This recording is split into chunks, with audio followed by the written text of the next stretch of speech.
से हुआ। मुद्दा सबसे पहला हम लोग चर्चा करते हैं वो है डी इंडस्ट्रियलाइजेशन।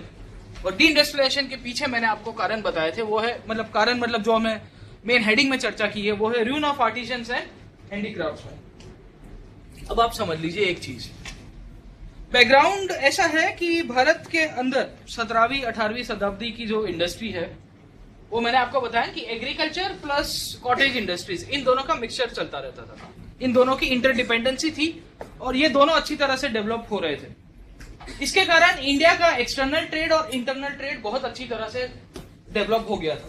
17th-18th सेंचुरी की स्टार्टिंग पॉइंट की मैं बात कर रहा हूँ। तो भारत को सोने की चिड़िया भी कहा करते थे। चिड़िया मिलती होगी यहाँ सोने की, वो मिले तो बताइएगा मुझे, ठीक है, कहीं फॉसिल। ओके, सो बोलता है एक इंग्लिश हिस्टोरियन है कि almost everything that used to be made of wood और silk relating either to dress of women or furniture of our houses was supplied by Indian trade। एक ऐसी चीज थी, ये यूरोपियन हिस्टोरियन, इंग्लिश हिस्टोरियन है, Thomas करके है कोई, वो ये चीज बताते हैं कि भारत के अंदर बनी हुई कोई भी लकड़े की या कपड़े की कोई भी चीज होगी वो डायरेक्टली इंग्लैंड को सप्लाई होती थी। इंग्लैंड के अंदर ऑलमोस्ट, जैसे आज है ना चाइना वाला, ये क्लास के अंदर almost 50-70% of the products are made in China, including this remote, the projector, the LCD thing and all this things. Okay, तो वही है कि जैसे 17वीं 18वीं शताब्दी की मैं बात कर रहा हूँ, वह यूरोप के अंदर इंडिया के ट्रेड का बहुत बड़ा दबदबा था। अभी ये ट्रेड जो पूरा था वो था हैंडीक्राफ्ट्स के साथ रिलेटेड था, क्योंकि it was more of a hand work. Powerlooms नहीं हुआ करते थे, हैंडलूम्स हुआ करते थे, तो वहां से ये पूरा का पूरा ट्रेड डेवलपमेंट था।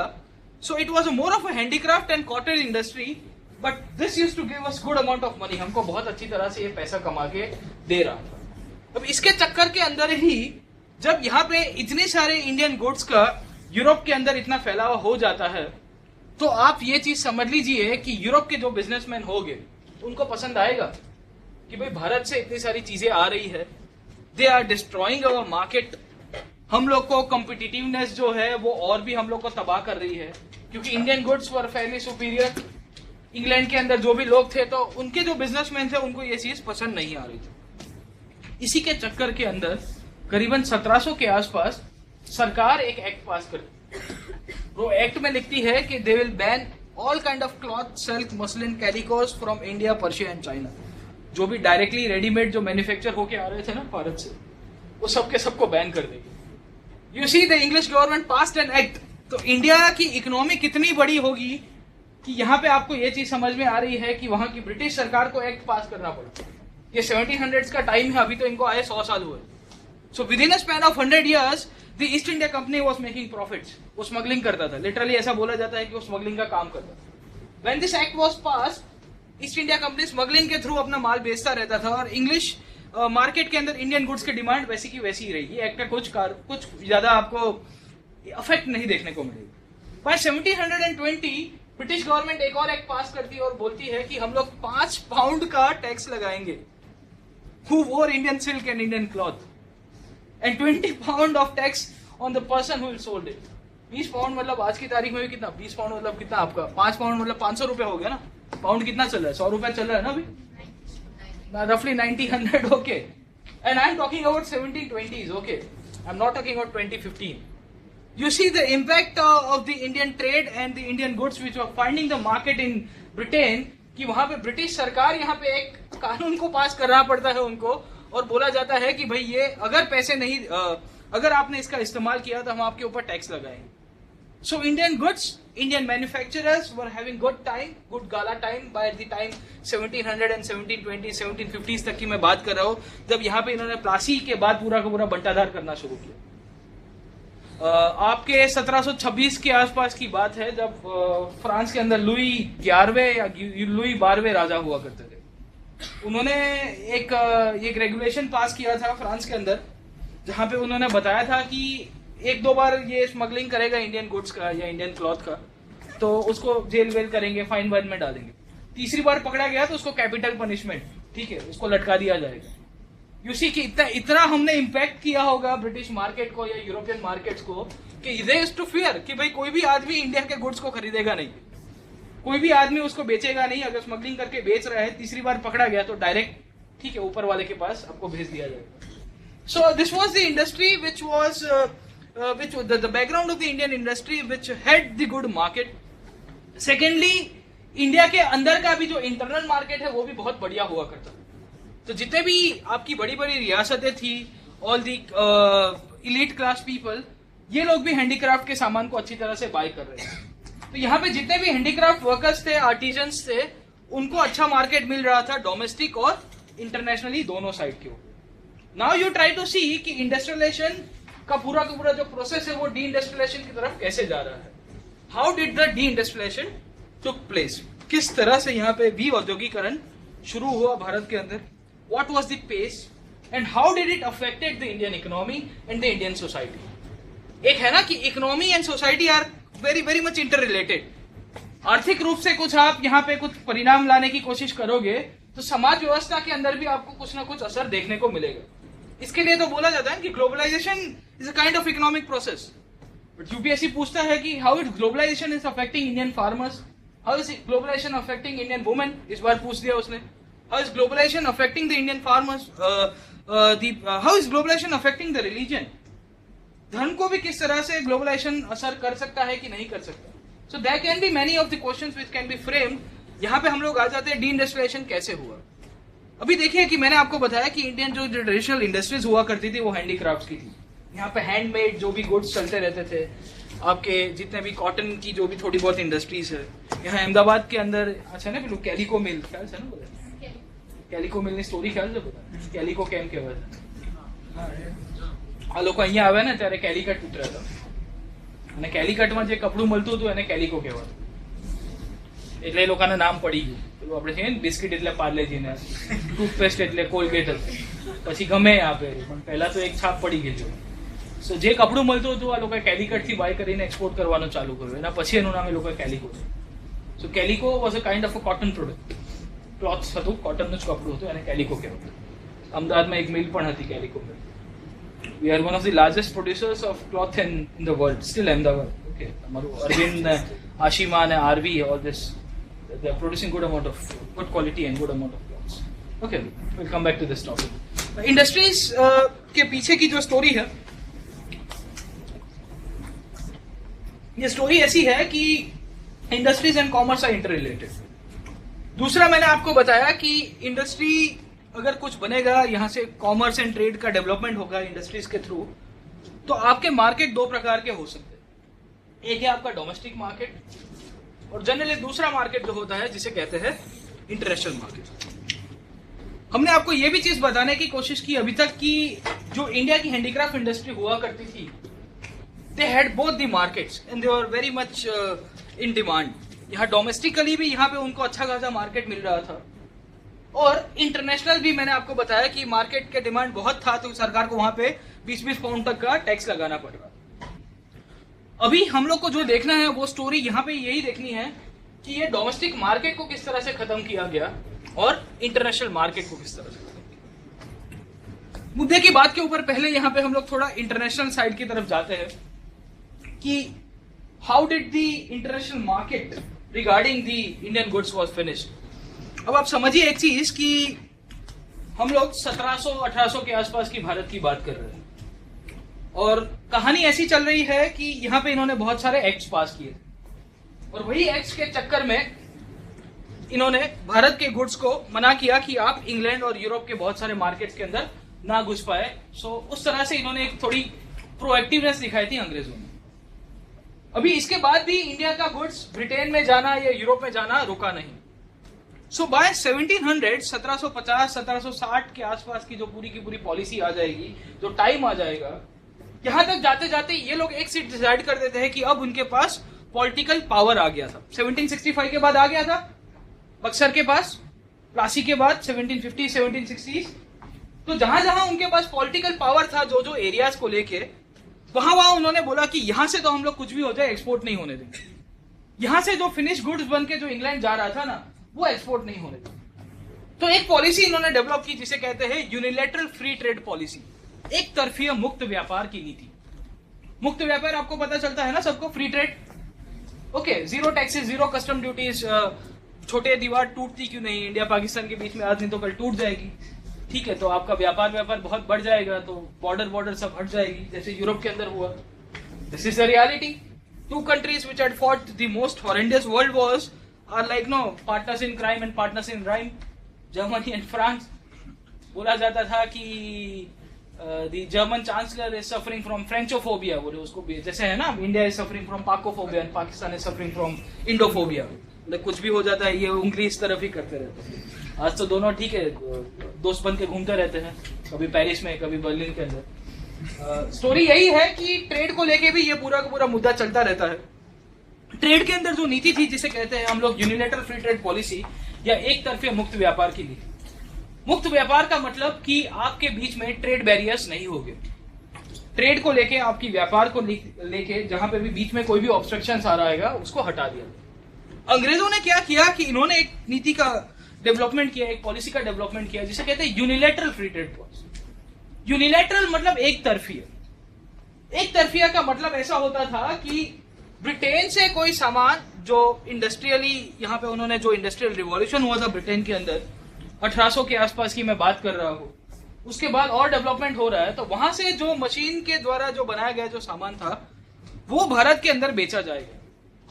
अभी यहाँ पे इनके पास कलकत्ता और इसके जो भी इर्द गिर्द के जितने भी बंदरगाह थे उनके ऊपर उनका एक राजकीय कंट्रोल हुआ करता था. तो उन्होंने ये जितने भी गुड्स है उसके ऊपर बोल दिया कि हम लोग टैक्स नहीं लगाएंगे. क्यों? क्योंकि ये हमारे खुद के सामान है ना. ब्रिटेन में खुद बन के आ रहा था तो जैसे कि हम लोग यहाँ पे कोई टैक्स नहीं लगाएंगे. लगाया तो 2 से 4% का लगा दिया खाली नाम से, जस्ट फॉर द नेम से. इनको लगा कि खाली टैक्स लगा दो, ऑन पेपर दिखाएंगे. जब इनके पास पॉलिटिकल कंट्रोल यहाँ बंगाल के अंदर था और दूसरे और भी प्रांतों के अंदर था, तो इन्होंने डिसाइड कर दिया कि भारत से जो भी सामान बेचा जाएगा इंग्लैंड के अंदर या यूरोप के अंदर उसके ऊपर हम लोग कस्टम ड्यूटी लगाएंगे 300%, 400%, 500%. यू सी कि बाय 1700s इन्होंने एक्ट पास करने की कोशिश की. एक्ट के द्वारा इंडियन गुड्स की डिमांड कम करने की कोशिश की. But that could not took place, that could not happen. वो नहीं हो पाया. और इसी के कारण इनको लगा कि हम लोग अब डायरेक्टली कुछ ना कुछ हरकत करनी पड़ेगी. और यही हरकत के कारण इन्होंने भारत के जो भी गुड्स से, भारत का जो भी सामान था उसकी डिमांड कम करने के लिए उसके ऊपर टैक्स लगा दिया. अब क्या होगा कि भारत से एक छोटे सी कपड़ा, एक छोटा सा रुमाल बन के गया, वो 10 रुपए का था और उसके ऊपर आपने 300% टैक्स लगा दिया. तो वो इनकम्पिटिटिव होगा कि कम्पिटिटिव रहेगा? सिंपल चीज है, it will become incompetitive. So Indian goods की जो डिमांड थी, जो ब्रिटेन के अंदर थी या यूरोप के अंदर थी, उसको तोड़ा गया. और सरकार ने बोला कि हम लोग टैक्स लगा रहे हैं क्योंकि we are following a protective tariff policy. अगर आप WTO देखोगे आज की तारीख के अंदर, तो यही ऐसे ही उठपटांग शब्द उसके इस्तेमाल किए गए हैं. इसके लिए उसको बोला जाता है कि ये न्यू कॉलोनियलिज्म की आइडियोलॉजी को दिखाने वाला पूरी की पूरी संगठन है. ओके, सो बोला है सरकार ने, ब्रिटिश गवर्नमेंट ने, कि we are following a protective tariff policy और हमारे ब्रिटेन के गुड्स को और बढ़ावा मिल पाए इसके लिए आपके सामान के ऊपर हम लोग टैक्स लगा रहे हैं. उस टाइम तो WTO था नहीं कि आप उसके डिस्प्यूट सेटलमेंट मैकेनिज्म के ऊपर चले जाओ, वरना इंडिया के कोई प्रिंसली स्टेट वाले चले जाते हैं कि माई बाप, इंग्लैंड ने हमारे ऊपर इलीगल टैक्स लगा दिया है. और शायद डिस्प्यूट सेटलमेंट मैकेनिज्म एक तटस्थ और न्यायपूर्ण संस्था होती तो इंडिया के फेवर में भी कुछ अच्छा कुछ डिसीजन दे पाएगा. अभी भी एक चल रहा है वो सोलार पैनल वाला, आप देखते रहिएगा, US वाला. ठीक है, यही पूरा का पूरा मुद्दा है. अब देखिए कि इंडिया के गुड्स को इनकम्पिटिटिव बना दिया गया ब्रिटेन के मार्केट के अंदर. दूसरा, इन्होंने एक चीज पूरी की पूरी यहाँ पे डेवलप की कि ब्रिटिश गुड्स को इंडिया पे कैसे लाया जाए. वो ब्रिटिश गुड्स का यहाँ पे इंडिया के अंदर एंट्री होता है कब से? 1813 का चार्टर एक्ट याद करिए आप. The charter act of 1813 abolish the monopoly of the east India company. East India company के ऊपर जो अभी तक जो पूरा पूरा उसको अधिकार दिया गया था खाली व्यापार को लेके, उसे खत्म कर दिया जाता. So are you getting my point कि एक तरफ से भारत का जो सामान जो इंग्लैंड के अंदर बेचा जा रहा था उसके ऊपर टैक्स लगा दो, और टैक्स लगाने के कारण जो ब्रिटिश गुड्स थे, जो इंडियन गुड्स थे, वो इनकम्पिटिटिव हो गए क्योंकि वो बहुत कॉस्टली हो गए, बहुत ही महंगे हो गए. साथों साथ ब्रिटिश गुड्स को जब इंडिया के अंदर एंट्री लानी थी तो उसके पीछे एक एक्ट पास कर दिया जिसका नाम था चार्टर एक्ट ऑफ 1813. चाय और चाइना को छोड़ के ईस्ट इंडिया कंपनी की मोनोपोली खत्म कर दी गई थी. एक मुद्दा आपको समझ में आ रहा है अभी तक जो हम लोग चर्चा कर रहे हैं, वो यही है कि किस तरह से सामान की आवागमन को रोका गया, इंडिया की सामान की आवागमन को, ब्रिटेन की सामान जितना भी था उसको एंट्री मिल गई. अब मुद्दा दूसरा ये आ रहा था कि इन्होंने सामान तो भेज दिया भारत के अंदर, पर उसके लिए मार्केट कहाँ है भाई साहब? આપણે લોકો તો માખણ ખાતા ને ભાઈ બટર ખવડાવવા માટે માર્કેટ તો ડેવલપ કરવું પડે. મેં કીધું ને કે વડાપાઉં ખાતા ને વડાપાઉંથી બર્ગર ની ખાવા માટે ને આખે માર્કેટ डेवलप કરવું પડે. ये मार्केट कैसे डेवलप कराया जाएगा? तो मार्केट को लेके इन्होंने सोचा कि हम लोग को यहाँ पे इंडिया की सोसाइटी को एंग्लिसाइज करना, और इसी के चक्कर में इन्होंने जो कॉलोनियलिज्म का इसका ही एक इंटरनल एस्पेक्ट था, और इन्होंने यहाँ पे मॉडर्न एजुकेशन, आधुनिक शिक्षण की जो शुरुआत थी ना. So how did the Indian colonialism, how did the colonialism affected the Indian economy, और किस तरह से इसकी शुरुआत हो रही है, हम लोग जो चर्चा कर रहे हैं उसके अंदर ही हम लोग जा रहे हैं कि डी इंडस्ट्रियलाइजेशन कैसे हुआ. अब आप समझिए कि जो इंटरनेशनल मार्केट था, हमारे जितने भी हैंडीक्राफ्ट, जो आपके जितने भी वीवर्स लोग थे, जो हैंडलूम कम्युनिटी को चलाने वाले लोग थे, जो हस्तशिल्पी की कारीगर थे, उन सब का मार्केट इंटरनेशनल तो खत्म हो रहा था. साथों साथ एक मुद्दा यहाँ पे हो रहा था, वो था कि भाई साहब चलो इंटरनेशनल मार्केट तो खत्म हो गया, पर मैंने आपको बताया कि डोमेस्टिक मार्केट भी बढ़िया था कि नहीं था? बड़े बड़े राजे रजवाड़े खरीदा करते थे इनसे. All this handicraft workers even in ancient and medieval times, उनको पेट्रोनाइज करने वाला एक ही क्लास हुआ करता था, वो था रूलिंग क्लास, ये एलीट सोसाइटी. आज की तारीख के अंदर भी हैंडीक्राफ्ट लोगे आप कोई भी चीज, तो it would be costlier then the machine made goods. Simple चीज है, क्योंकि उसमें हैंडवर्क, उसमें टाइम, प्रिसीजन, ये सब बहुत जाता है. कारीगरी, उसमें टैलेंट भी होता है. मशीन के अंदर R&D का टैलेंट अलग होता है. यहाँ पे तो एक हर एक चीज, हर एक इंसान उसको, जैसे स्कल्पचर होगा तो वो आराम से उसको स्कल्प करता रहेगा. अभी यहाँ पे कहानी रुक जाती है आपकी कि डोमेस्टिक मार्केट को किस तरह से खत्म किया गया. डोमेस्टिक मार्केट को खत्म करने के पीछे इन्होंने सोचा कि हम लोग इंडिया के पूरे की पूरी जो आवाम है, यहाँ पे इंडिया की जो लोग है, उसको एंग्लिसाइज कर देते, उनको अंग्रेज बना देंगे तो कैसा होगा. बोले व्हाट एन आइडिया सर.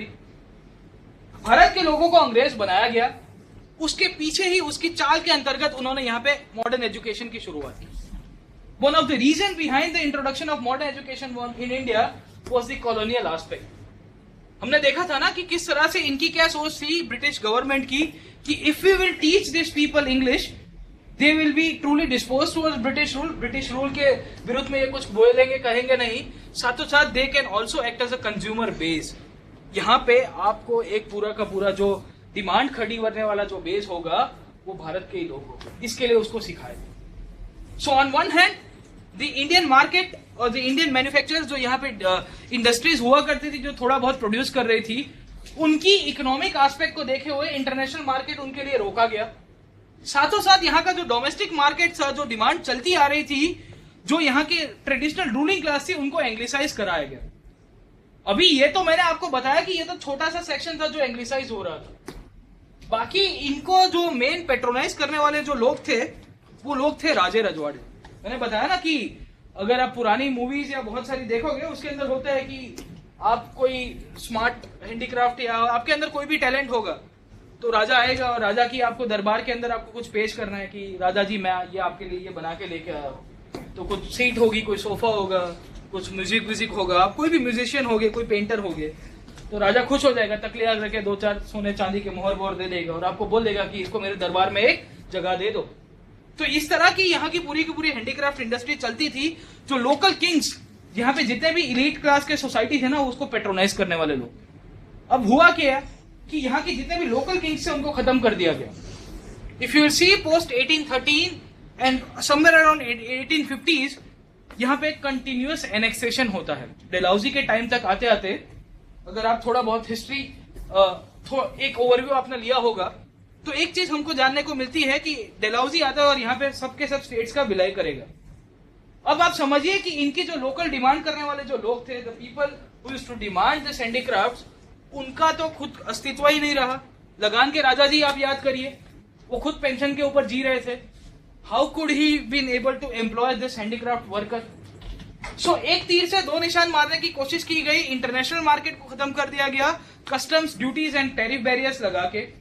साथों साथ यहाँ का जितना भी आपकी लोकल डिमांड थी, लोकल डिमांड के अंदर 2 लोग हुआ करते थे. एक मैंने बताया राजा जी, और दूसरे पढ़े लिखे इंडियंस. पढ़े लिखे इंडियंस को आपने एंग्लिसाइज कर दिया, तो उनको लगा कि ये माखन खाने से कुछ होगा नहीं, हमको बटर खाना चाहिए. So they went on going towards the eating of butter and other products. So यहाँ पे जो डिमांड थोड़ी बहुत हो रही थी हैंडीक्राफ्ट वर्कर्स की, उसको भी खत्म कर दिया जाता है. ओके, यहाँ पे हम लोग देख लेते हैं how did the deindustrialisation start. इसके बाद इसके इंपैक्ट को देखने की कोशिश करेंगे. Cheap and machine made imports flooded the Indian market after the charter act of 1813। 1813 का जो चार्टर एक्ट था, उसके बाद यहाँ पे मैंने आपको बताया कि मशीन मेड बहुत ही सस्ते, क्योंकि मशीन के अंदर बनते हैं, सस्ते बनेंगे। चाइना का प्रोडक्ट है ना, सस्ता ही है ना, compare to this you buy a mobile of China, वो एकदम वो traditional China, made in China वाला 2-5 हजार में आ जाएगा। अच्छा, यहाँ एंड्रॉइड बेस लेने जाओगे तो 15,000 रुपये होगा। तो चालो થઈ ગયો છે બધું, 250 વાળો આવ્યો હતો ને હમણાં, કોઈ મેસેજ મોકલ્યો મને કે હવે કે લગનમાં કે ચાલો કરવાની જરૂર નહીં પડે, કે સીધો એક મોબાઈલ જ આપી દેવાનો, બટ જોતા રહેજો તમે, આ બધી પ્રોડક્ટ આવતી રહેશે. Okay, so cheap and machine made imports flooded the Indian market after the Charter Act of 1813 and the Britishers followed the policy जिसे कहते हैं यूनिलेटरल फ्री ट्रेड पॉलिसी, एक तरफीय मुक्त व्यापार की नीति, जो हमने अभी तक चर्चा की है. ये मुक्त व्यापार की नीति के तहत इंडियन गुड्स के ऊपर बहुत सारा टैक्स लगाया जाता और ब्रिटिश गुड्स के ऊपर यहाँ पे कुछ भी नहीं होता. साथों साथ यहाँ पे इनके पास जब पॉलिटिकल कंट्रोल आ जाता है अंग्रेजों के हाथ में, तो they started exploiting the resources as well as the market. यहाँ पे जितने भी आपके स्रोत थे, जितने भी आपके इनकम्स ऑफ प्रोडक्शन थे, आपके जितने भी मीन्स ऑफ प्रोडक्शन थे, वो सब के सब अंग्रेज हमारे हाथ से ले लेंगे. यहाँ पे कुछ मार्केट से, यहाँ से कुछ रिसोर्सेज लेके जाएंगे, इंग्लैंड के अंदर प्रोड्यूस करेंगे, प्रोड्यूस करने के बाद वही का वही इंडिया के मार्केट के अंदर बेचा जाएगा. तो एक पूरी की पूरी एक ट्रेंड के तहत इंडिया की इंडस्ट्रीज को खत्म किया जा रहा था. After the 1820s the European markets were virtually close to Indian exports. यहाँ पे ऑल पॉलिटिकल बिल आ गया, तो यहाँ पे इन्होंने मार्केट बंद कर दिया. साथों साथ यहाँ पे इन्होंने भारत के अंदर रेलवेज का डेवलपमेंट किया 1850s के आसपास. This railway network help the European products to reach the remotest corners of the country. You see, Britishers ये बोलते हैं कि हमने यहाँ पे रेलवे लगा के भारत का विकास किया. आज के क्लास के अंदर या नेक्स्ट क्लास के अंदर हम लोग देखेंगे कि did the railways actually benefited India. Kind of थोड़ा बहुत इन्होंने 2-3 मुद्दे हमको लिखने पड़ेंगे, तो हम लोग देखेंगे कि 1-2 मुद्दों के ऊपर हमको सहाय इसने की है. बट कॉस्ट बेनिफिट एनालिसिस देखोगे तो यहाँ पे हमको बेनिफिट नहीं हो रहा था, हमारा सबसे ज्यादा शोषण ही किया गया.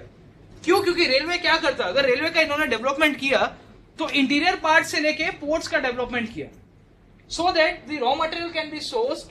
आपका जितना भी सोर्सिंग होगा, जो रॉ मटेरियल होगे, उसको डायरेक्ट पोर्ट के थ्रू आपको रास्ता मिल जाए.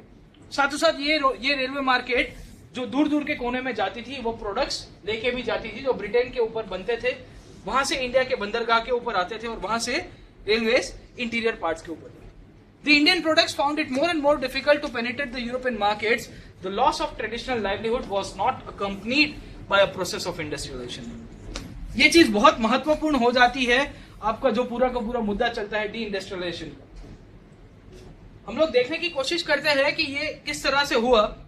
उसके पीछे हमने देखा कि डोमेस्टिक एंड जो आपका इंटरनेशनल दोनों मार्केट, यहाँ पे हमारे जो आर्टिजन्स थे उनका मार्केट खत्म हो गया. बट आपने क्या किया कि अगर आपको ये खत्म ही करना था तो भारत के अंदर इंडस्ट्रीज बना देते. वो इन्होंने नहीं बनाई. नहीं बनाने के पीछे ही ये पूरा का पूरा मुद्दा आपको अफेक्ट करता रहता है. As a result the deindustrialisation of India took place. यहाँ पे भी औद्योगिकरण क्यों हुआ? इंडस्ट्रीज ऐसी बड़ी वाली इंडस्ट्रीज नहीं हुआ करती थी जैसे आपके बड़े बड़े मशीनरी प्लांट्स या ऑटोमोबाइल प्लांट्स हुआ करते थे. बट मैंने आपको बताया कि वो इंडस्ट्रीज की बहुत ही सिग्निफिकेंट वैल्यू थी इंडियन इकोनॉमी को लेके, और इसका पूरा का पूरा तोड़ना. The Indian artisans and the handicraftsmen were already feeling the crunch of the loss of patronage by princes and the nobility. मैंने बताया आपको कि यहाँ पे ऑलरेडी जो इंडियन ट्रेडिशनल रूलिंग क्लास था उसको अंग्रेजों ने खत्म कर दिया था. ये वही लोग थे जो ये हैंडीक्राफ्ट वर्कर्स से सामान खरीदा करते थे. एंड एज अ रिजल्ट जो नया क्लास उभर के आ रहा है, they were under the influence of new western taste and value. बोले पौवा नहीं पीऊंगा, स्कॉच पीऊंगा, अब से खत्म हो गया. ठीक है, पौवा वाले जो भी बनाने वाले लोग थे, तो इनकी जो ट्रेडिशनल हैंडीक्राफ्ट जो पूरी की पूरी इंडस्ट्री चलती थी उसको खत्म कर दिया गया. ऊपर से आपको सिखा दिया जाता है कि आप जो सामान यहाँ पे हैंडीक्राफ्ट वर्कर्स के द्वारा जो बनाया हुआ कंज्यूम कर रहे हो वो इंफीरियर क्वालिटी है. Machine made goods and handmade goods के बीच में वो तो अंतर रहेगा ही. Anything that is machine made उसका फिनिशिंग बहुत अच्छा होगा. कभी कभी आपको टेक्सचर और क्वालिटी को लेके कभी आपको अच्छा मिल जाएगा. हैंडमेड में आपको थोड़ा बहुत दिखेगा. ऐसे कपड़ा ले लो, so if you see a machine made linen product and the khadi product जो चरखे के ऊपर बना है, उसमें जमीन आसमान का आपको अंतर दिखता है. उसका रीजन यही है. तो बहुत सारे लोगों को जो एंग्लिसाइज कर दिया गया था, इनको यही लगा कि ये मशीन का सामान बहुत ही अव्वल नंबर का है और हमारा जो यहाँ पे जो ट्रेडिशनल लोग बनाने वाले लोग थे, उनका सामान बहुत ही घटिया क्वालिटी का है। और इसी ये घटिया क्वालिटी के नाते जो पूरी की पूरी domestic as well as international दोनों जो मार्केट थे, यहाँ पे जो पूरी की पूरी इंडस्ट्रीज अच्छी तरह से इसका जो विकास हो रहा था उसको तोड़ दिया गया, उसको बंद करा दिया गया। डी इंडस्ट्रियलाइजेशन का प्रोसेस कैसे हुआ, वो अब देखिए कि इंडस्ट्रीज कहाँ पे होती है जनरली। लोकेशन ऑफ इंडस्ट्री कहाँ होगी? रॉ मटेरियल्स, और उसके आजू बाजू में अर्बन सेंटर्स भी होते हैं, मार्केट होता रहता है, अर्बन सेंटर्स भी होते हैं। सिंपल चीज है। तो यहाँ पे जब डी इंडस्ट्रियलाइजेशन हुआ ना, तो साथों साथ एक प्रोसेस चलता है जिसे कहते हैं deurbanisation. This process is still followed in contemporary world. अगर अमेरिका की बात करेंगे तो अमेरिका में डेट्रॉइट नाम की एक जगह है, that used to be the automobile hub of the world as well as North America. दुनिया का भी बोला जाता है, बहुत सारे इकोनॉमिस्ट और उसको बोलते थे ऑटोमोबाइल एक्सपर्ट्स। हुआ ये कि पोस्ट 2008 जब वहां पे पूरा का पूरा ये ड्यू टू दिस रिसेशन और ये सब पूरे के पूरे जो इकोनॉमिक स्लो डाउन हुआ, उसके कारण उनकी ऑटो इंडस्ट्री को बहुत बड़ा फटकार पड़ा। अभी वहां पे इतनी सारी जनरल मोटर्स, फोर्ड एंड टोयोटास और दुनिया की हर एक सबसे बड़ी से बड़ी ब्रांड, उनकी वहां पे कोई ना कोई छोटी मोटी इंडस्ट्रीज तो हुआ करती। अभी स्टोरी ये है कि मैंने बताया कि इंडस्ट्रीज एक होती है, उसके इर्द गिर्द उसके एंसिलरी यूनिट्स भी बनते रहते हैं। एक टायर सप्लाई करने वाला होगा, एक नट बोल्ट सप्लाई करने वाला होगा, एक कुछ और भी मटेरियल सप्लाई करने वाला, सीट का कोई मटेरियल सप्लाई करने वाला, कोई ना कोई इंडस्ट्री उसकी इर्द गिर्द डेवलप हो। सो एज ए रिजल्ट एक इंडस्ट्री के ऊपर 1000 लोग डायरेक्टली उसके ऊपर एम्प्लॉयड हो गए, तो हो सकता है कि 5000 लोग इनडायरेक्टली उसके ऊपर dependent. All this people will be living in and around the industrial areas. और वहां पे आपके एक सिटी जैसा, एक टाउन जैसा जनरली होता है। जनरली इंडस्ट्रीज सिटी के इर्द गिर्द ही बनती है। Ahmedabad is the finest example कि आप पेरिफेरी को देख लोगे तो आपको हर एक जगह के ऊपर जीआईडीसी एरियाज देखने को मिलेंगे। अभी हुआ ये, डेट्रॉइट के अंदर भी ऐसा हुआ कि यहाँ पे आपकी जो ऑटो इंडस्ट्री थी, जो बूम के ऊपर थी, वहां पे पूरा का पूरा स्लो डाउन के कारण आपकी डिमांड कम हो गई। जैसे डिमांड कम हुई तो आपकी जो प्रोडक्शन फैसिलिटीज और प्रोडक्शन यूनिट करने वाले जो ओनर्स थे, उनको लगा कि यार डिमांड कम हो रही है, हमको आदमी इतने सारे रख के क्या करोगे। तो they started laying off this persons who are employed with different industries. तो उनको फायर करने लग गए, एक के बाद एक आदमी जा रहा है। अभी हुआ ये कि अमेरिका के अंदर जो पूरी की पूरी जो सिस्टम है, उनकी मॉर्गेज बेस्ड इकोनॉमी बोलते हैं कि कोई ना कोई आदमी ने लोन तो लिया ही होता है। तो मेजोरिटी ऑफ द हाउसेस पर जो कोई ना कोई कोलेट्रल के अंदर इन्होंने लोन्स के अंदर इन्होंने मॉर्गेज कराए हुए थे, या हाउस के ऊपर भी लोन लिया हुआ था। अभी ये जो इंसान था, इसको नौकरी से हटा दिया गया, तो he was not able to pay off his own loan. तो बैंक ने आके दरवाजे को, उसको घर को सील कर दिया। ऐसे 2, 5, 10, 15, 50,000, 1 लाख आदमियों को सील करा गया। ऐसे दरवाजे उनके घर को सील करा दिया गया। They were not having their jobs. और इसी के कारण उनको लगा कि अब रह के हम लोग क्या करेंगे ये शहर के अंदर, ना रोटी है, ना कपड़ा है, ना मकान है। So they started living the city. Detroit got converted into a ghost city. वो भूतिया शहर बन जाता है। एक टाइम के ऊपर जो सिटी की पॉपुलेशन थी उससे आधी हो जाती है, crime rate increases. The same thing happened with respect to the industries in India. I'm talking about 18th century. जब अंग्रेज यहाँ पे आते हैं, तो मैंने आपको बताया कि यहाँ की इंडस्ट्रीज को एक पद्धति से और एक प्रोसेस के तौर के ऊपर उसको खत्म कर दिया। अभी उसको खत्म किया तो उसकी इंपैक्ट हम लोग देख रहे हैं, और उसका प्रोसेस किस तरह से हो कि जैसे इंडस्ट्रीज को खत्म किया कि all the artisans and the handicraft workers, ये जो हस्तशिल्प के जितने भी कारीगर लोग थे जो अच्छी अच्छी चीजें बनाया करते थे, उनके पास कोई काम धंधा रहा नहीं। सो उनको लगा कि हमको अभी शहर में रह के क्या करना है। क्यों? क्योंकि आपके सिटीज के अंदर स्टैंडर्ड ऑफ लिविंग जो होगा वो महंगा होगा। So as a result they started going towards the village area. तो यहाँ आपके जो रास्ते थे उसकी जगह फिर से आपके घास पूरे के पूरे बिछाने की कोशिश हो रही है। And the process of ruralisation started, जिससे डी अर्बनाइजेशन। अब आप ये चीज समझ लीजिए कि ये लोग गाँव में जाएगा। जैसे मैंने बताया कि मिस्टर छगन थे, मिस्टर छगन अच्छा कारीगरी करते थे। अभी छगन के राजा जी जो थे, जिनके दरबार के अंदर वो कारीगरी बना के कुछ राजा को बना के देते थे, अभी राजा खुद पेंशन के ऊपर जी रहा है। राजा तो सब्सिडरी अलाय बना के बाद डलहौजी तक आते आते उसको एनेक्स कर दिया। तो राजा बोला मैं नाम का राजा, अभी मैं कुछ हूँ ही नहीं। छगन के पास जो उसका इंपॉर्टेंट जो बाहर का मार्केट था वो भी नहीं रहा। वो बोलेगा अब सिटी में रह के करूँ क्या? तो ठीक है, मेरा गाँव मेरा देश, तो चल जाता है गाँव के अंदर। भाई साहब, अभी हुआ ये कि गाँव के अंदर जाएगा, इसका जो ट्रेडिशनल आर्ट, जो इसके पास जो नॉलेज है, वो काम में आएगा, उसको गांव में नहीं आएगा। तो वो क्या करेगा? वो क्या करेगा?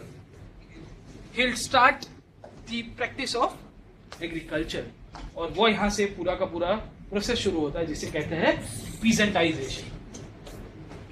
यू सी कि ये भाई साहब जो सिटी के अंदर रहता था, इंडस्ट्री उसकी अच्छी खासी चलती रहती थी, अपना एक पूरा का पूरा एक डेवलप मार्केट था, उसको तोड़ा कैसे गया? So with in span of 20, 30, 40 years कि वो उसका पूरी की पूरी डिमांड खत्म कर दी गई। वो शहर में नहीं रह पाएगा, उसकी जगह वो गांव में आएगा, और गांव में उसके पास जमीन थोड़ी होगी, हर एक आदमी के पास गांव के अंदर जमीन होगी ऐसा लाजमी है। He ultimately got converted into a landless labor. You see the impact of the British revenue policies. Land revenue policy के अंदर हमने देखा ना, रैयतवारी क्या था, जमींदारी सेटलमेंट क्या था। अगर आप पैसे नहीं दे पाओगे तो आपको अपनी जमीन से हकाल दिया जाएगा। हकालने के बाद आप अपनी जमीन के ऊपर किराएदार के तौर के ऊपर रखा जा सकता। तो वो खुद की अपनी जमीन के ऊपर क्या हो गया था? Landless labour. दूसरा, यहाँ पे जो सिटी के अंदर रहने वाला लोग था वो भी क्या हो रहा है? He is ending up as a landless labour. Are you getting my point? कि किस तरह से यहाँ पे जो सिटी के अंदर रहने वाला इंसान या गांव के अंदर रहने वाला इंसान, वो दोनों घूम फिर के साइकिल घूमती और साइकिल यहाँ पे अटक जाती है, वो है लैंडलेस लेबर। तो एग्रीकल्चर के अंदर रहने वाला इंसान हो या इंडस्ट्री के अंदर जो उस टाइम के अंदर काम करने वाला इंसान था, with in a span of 20, 30, 40 years you will see कि ब्रिटिश रूल उनको एक बिना जमीन का मजदूर बना देता। क्यों? क्योंकि जमीन तो उसे छीन ली गई थी। ये तो शहर में रहने वाला इंसान था, इसके पास ऐसे भी जमीन नहीं थी, फिर से ही गॉट कन्वर्टेड। यहाँ पे ये इसके पास जो खेती करने वाला इंसान था, इसके पास जमीन थी, फिर भी कुछ काम में नहीं आता। क्यों? क्योंकि ऐसी पॉलिसी से उसको हकाल दिया गया खुद की जमीन से। उसमें भी आपको ये चीज देखिए कि ये जो इंडस्ट्री वाले लोग थे, जो सिटी के अंदर थोड़ा बहुत हैंडीक्राफ्ट जानते थे, this loss of traditional art and craftsmanship, this resulted into cultural loss. ये बहुत मैटर करता है ना। अगर आप यूनेस्को की वर्ल्ड हेरिटेज लिस्ट थोड़ा बहुत जानते हैं तो उसके अंदर आपको ये चीज देखने को मिलती रहती है।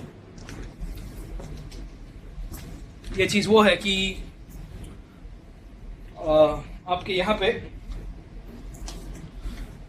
टेंजिबल एंड इनटेंजिबल लिस्ट उसने बुरा का बुरा बना। टेंजिबल हेरिटेज के अंदर आपकी करीबन 32 प्रॉपर्टीज है, including the national parks and आपकी जो ओल्ड ओल्ड मॉन्यूमेंट्स।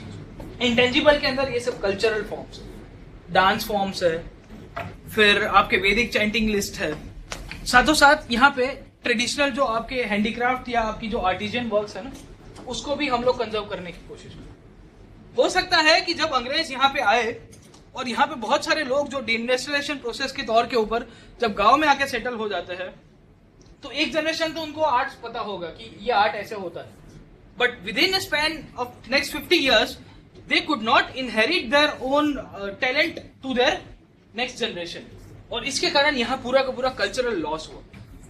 तो अंग्रेजों की नीतियों के कारण यहाँ का पूरा जो हैंडीक्राफ्ट इंडस्ट्री है और यहाँ पे जो कल्चर है उसको किस तरह से तोड़ा गया, वो भी हमने देखने की कोशिश की अभी तक के क्लासेस के अंदर। ओके, अब देख लेते हैं why deindustrialization, decline of traditional ruling class. मैंने बताया कि ये राजा जी अब नहीं रहते हैं, राजा जी इसको हटा दिया गया। The new middle class was fond of English goods. पौवे की जगह एग्जाम्पल स्कॉच का याद रखिएगा, आपको जो भी याद रहता है वो याद रखिए। Okay, the industrial revolution took place in England. As a result of industrial revolution, there was an influx of machine goods. यहाँ पे जो मशीन गुड्स थे वो एक के बाद आने लग गए, एंड एज अ रिजल्ट हमारे जो ट्रेडिशनल गुड्स थे, जो हैंडीक्राफ्ट थे, they could not compete against the machine goods. वो कम्पीट नहीं कर पाए। ऊपर से यहाँ का जो डोमेस्टिक मार्केट था वो भी खत्म हो गया। Unilateral free trade policy, all this was done without compensating the development of machine industry. So from being a net exporter, India became a net importer. एक टाइम के ऊपर हम लोग यहाँ पे बहुत सारी चीजें एक्सपोर्ट किया करते थे, उसकी जगह हम लोग नेट इंपोर्टर। तो इंडिया की जो मेन इकोनॉमी का जो सोर्स था, एक था एग्रीकल्चर और दूसरी थी इंडस्ट्रीज। उसको पूरी की पूरी तरह से कॉलोनियलिज्म ने तबाह कर दिया। How did it affected the agriculture? The agriculture got affected due to the land revenue policies. The industrialization or the industries in India got affected due to different policies and political rule by the British in India. Okay, तो कहीं ना कहीं से प्रश्न आएगा mains के अंदर, तो आप लिख पाओगे। ओके, अब दूसरा हम लोग को जानना यह है कि खाली अंग्रेज अकेले जिम्मेदार थे, were the British only responsible for this industrialization process? तो हमको लिखना है no, there was some inherent internal weakness. यहाँ पे अंदरूनी भी थोड़ी बहुत हमारी जो स्टेट था, यहाँ की जो सिस्टम थी, उसके अंदर कमियां रह गई, और इसी के कारण वो ताली दो हाथ से बनती है। जनरली यूपीएससी के अंदर एक मुद्दा बहुत अच्छा है कि अगर आपको हिस्टोरिकल पर्सपेक्टिव से पॉलिटी के अंदर कहीं कोई क्वेश्चन पूछ दे, इकोनॉमी के अंदर, हिस्ट्री के अंदर, सोशल सिस्टम के अंदर, तो एक है ना कि यूनिवर्सल अफर्मेटिव कहते हैं, ऑल एज आर बी, है ना, आप रीजनिंग के अंदर पढ़ते हो ना सब, तो उसके अंदर ऐसा बोला है ऑल एज आर बी, मतलब सब ए बी के इक्विवेलेंट है। तो वैसे ही universal affirmative British rule in India है। अगर आपको कोई भी प्रश्न मेंस के अंदर पूछे और आपको जनरलाइज करके उसको लिखना है और मुद्दे याद नहीं आ रहे, तो आप एक पॉइंट ठोक के आओगे, वो है British rule in India. Okay, हर एक चीज के ऊपर आप अंग्रेजों को जिम्मेदार ठहरा सकते हो, बोले इंडिया के अंदर ये चीज छोड़ के गया सब अंग्रेज, ये छोड़ के गया अंग्रेज, ये छोड़ के गया अंग्रेज। ओके, इनहेरेंट वीकनेसेस है ब्रिटिश रूल की, तो it can be applied in any of the answer forms generally, but हमको ये जानना है हिस्टोरिकल पर्सपेक्टिव से कि खाली अकेला ब्रिटिश रूल जिम्मेदार नहीं था। There were some internal weaknesses which was also responsible for this deindustrialization, उसको जानने की कोशिश करते हैं। पहला वो है कि Indian manufacturers fail to find a new market. अब आप समझिए कि जनरली ऐसा बोला जाता है, अगर आप कैपिटलिस्टिक थॉट को थोड़ा बहुत फॉलो करते होगे, तो ऐसा बोलता है कि if you will produce anything, तो वो आपकी जो मैन्युफैक्चर गुड होगा वो अपने आप अपना मार्केट ढूंढ लेगा। This was said by Adam Smith, okay, जो an inquiry into the wealth of nations, जो स्कॉटिश फिलोसफर थे, इकोनॉमिस्ट भी थे, जो पूंजीवादी विचारधारा के बहुत ही प्रबल विचारक बोले जाते हैं। तो उनका मानना यही था कि आप कुछ भी बना दीजिए, बनाने के बाद वो अपने आप उसको मार्केट मिल जाएगा। हुआ ये कि हमारे लोगों ने मार्केट ढूंढने की कोशिश ही नहीं, आपको थोड़ा बहुत प्रयत्न तो करना पड़ता है ना। हमारे लोगों ने ऐसा हुआ कि हमारे जितने भी मैन्युफैक्चरर्स थे, they are very much happy, बोले हम मिल रहा है ना, थोड़ा बहुत खाई पिन चाली जाए आप लोग गाड़ू, क्या बार बार सोचवान जरूर पड़ा। बट इंपॉर्टेंट, अगर आप बिजनेस की अगर आप ट्रिक थोड़ा बहुत फॉलो करोगे, तो you have to keep on evolving. अगर आपने इवॉल्व नहीं किया ना, तो कोई ना कोई आपका मार्केट लेके चला जाएगा, कंपिटिटर्स होते रहते हैं। इंडियन मैन्युफैक्चर के साथ भी यही हुआ, they did not explore other countries and continents. So एक होता है ना एडवेंचरस ट्रेडर का जो पूरा का पूरा कंसेप्ट। कितने यूरोपियंस आए इंडिया के अंदर, कितने सारे लोग आए, चाइना से आया, अफ्रीका से आया, इब्ने बटूता अफ्रीका से आया, मोरक्को से आया था, इब्ने बटूता बगल में जूता कहते तो करता है फुर फुर फुर। Okay, so he came from Morocco, घूमते घूमते घूमते इंडिया आ गया। थोड़ा इंडियन सोसाइटी को जाने, वो एडवेंचर, वो तूफानी करने वाला जो क्रेज था ना, वो तूफानी करने वाला क्रेज हमारे लोगों के अंदर नहीं था। ऊपर से we were relied for our markets on the European and the Arab people. You see कि हम लोग ने ओवर डिपेंडेंसी कर दी इनके ऊपर, यूरोपियंस के ऊपर। हम लोग कब से इनके ऊपर रिलाई कर रहे थे, बोले ये लेके जा रहे हैं ना, बेच रहे देना। अरे डायरेक्टली ब्रांच खोलो भाई साहब, तो अच्छा विकास हो जाएगा, बीच में इंटरमीडियरी चला जाएगा। This was the kind of intermediaries. Inherent weakness ऐसी हो गई कि हम लोग नहीं ढूंढ पाए। हमारे यहाँ के जितने भी ट्रेडर्स थे या ट्रेडर्स को पेट्रोनाइज करने वाला जो रूलिंग क्लास था, उनकी भी जिम्मेदारी होती है। वास्को दा गामा को पीछे जो ढूंढने वाला राजा, वो राजा था, बोले जा भारत ढूंढ के लेके आ, वरना ठीक है डंडे पड़ेंगे आपको। तो एक दो बार जो वास्को दा गामा जब वापिस आ जाता है, तो उसको तीसरी बार बोलता है कि भारत से ढूंढे बिना वापिस मत आना। बोले ना तो लड़ी ना जाए, तू चिंता ना करो, सोधी ना हो भारत। इंपॉर्टेंट यही रहता है आपको, the Indian rulers failed to make any effort for any trade policy. मैंने बताया कि हमारे जितने भी इंडियन रूलर्स थे, जितने भी प्रिंसेस स्टेट्स के राजा थे, वो खुद ही एक व्यापार के तौर के ऊपर कोई नीति नहीं डेवलप। अगर आपको अच्छा शासन चलाना है, तो आपकी बहुत सारे विषयों के अंदर नीति होनी चाहिए। आपकी संरक्षण नीति होनी चाहिए, विदेश नीति होनी चाहिए। विदेश नीति और संरक्षण नीति नहीं थी, इसके कारण सब्सिडरी अलाय बन गए। तो यहाँ व्यापार के रूप में भी इनकी कोई नीति नहीं थी। एज ए रिजल्ट यहाँ पे कुछ ट्रेडिंग का डेवलपमेंट नहीं हो पाता। They used to focus only on one thing, बोले लैंड रेवेन्यू कहाँ से, लैंड रेवेन्यू कहाँ से आता है, उसके ऊपर ही फोकस किया। Rather they should have thought of कि भाई मेरे यहाँ पे ये 3-4 कारीगर अच्छा बना देते हैं, तो इनको 2-4 और मार्केट मिल जाएंगे, तो अच्छा विकास हो जाएगा। बट इन्होंने ऐसा सोचा ही नहीं। इनका तो यही था, बोले घास हो गया तो घास के ऊपर भी हम लोग रेवेन्यू पूरा का पूरा करेंगे। टीपू सुल्तान एक एक्सेप्शन था। टीपू सुल्तान के बारे में अगर आप पीछे की स्लाइड देखोगे, तो he tried to develop trade relations with Europe and African countries. Tipu Sultan ने थोड़ा बहुत ट्राई किया, बट एक राजा करके क्या करेगा। आपका कोहेरेंट जितने भी और भी स्टेट्स है उनको भी करना चाहिए, वो तो नहीं कर पाया। तीसरा मुद्दा यहाँ पे देखने को मिलता है that the Indian states they didn't had the priority of developing navy. इसमें भी टीपू सुल्तान एक्सेप्शन हो सकता है, ऐसा नहीं है, बट जो आपका जो मुगल एम्पायर हुआ करता था, इनकी सबसे बड़ी इनहेरेंट वीकनेस यही रही है। अगर नेवी आपने डेवलप की होती और बहुत ही स्ट्रांग नेवी, तो आप अपनी कोस्टल एरियाज को सिक्योर कर पाओगे। कोस्टल एरियाज को सिक्योर कर पाओगे, इसका मतलब यह है कि ब्रिटिश गुड्स इंडिया में आ पाएगा। पोर्चुगीज के पास यही फायदा था ना, कार्टेज सिस्टम। फिटोरियाज एंड कार्टेज क्या था? कार्टेज समुद्र के अंदर था, फिटोरियाज यहाँ पे एंट्री पॉइंट्स के ऊपर पूरे के पूरे बैरियर्स लगा दिए गए थे, पूरे ट्रेड टैक्स भर के जाना पड़ेगा। The reason for the under development of navy by the Indian kings, इसके कारण ही यहाँ के जो पूरा का पूरा मोनोपोली था कोस्टल ट्रेड का, वो सब यूरोपियंस लेके बैठे।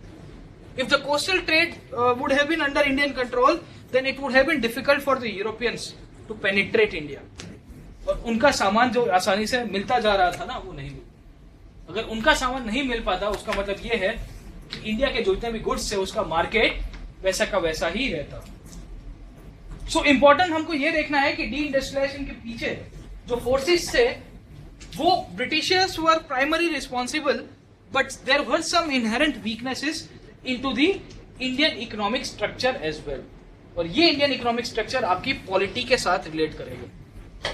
नेवी तो बहुत ही इंपॉर्टेंट एस्पेक्ट हो जाता है, क्योंकि अगर आपने ये हिस्ट्री बताती है कि जो जो लोगों ने इंडियन ओशन के ऊपर रूल किया है, उसने भारत के ऊपर रूल किया, चाहे पोर्चुगीज हो या आपके यूरोपियंस हो। And the result we are continuously developing our naval arm. हम लोग हमारी नेवी को बहुत अच्छी तरह से डेवलप कराए जा रहे हैं। ब्लू वाटर नेवी, हम लोग उसको जो पूरा का पूरा उसका जो टेक्निकल टर्मिनोलॉजी है, फार तक हमारी नेवी की प्रेजेंस रहेगी इंडियन ओशन के अंदर खास करके। ओके, हम लोग देखने की कोशिश करते हैं। ब्रेक लेना है 5-1 मिनट का।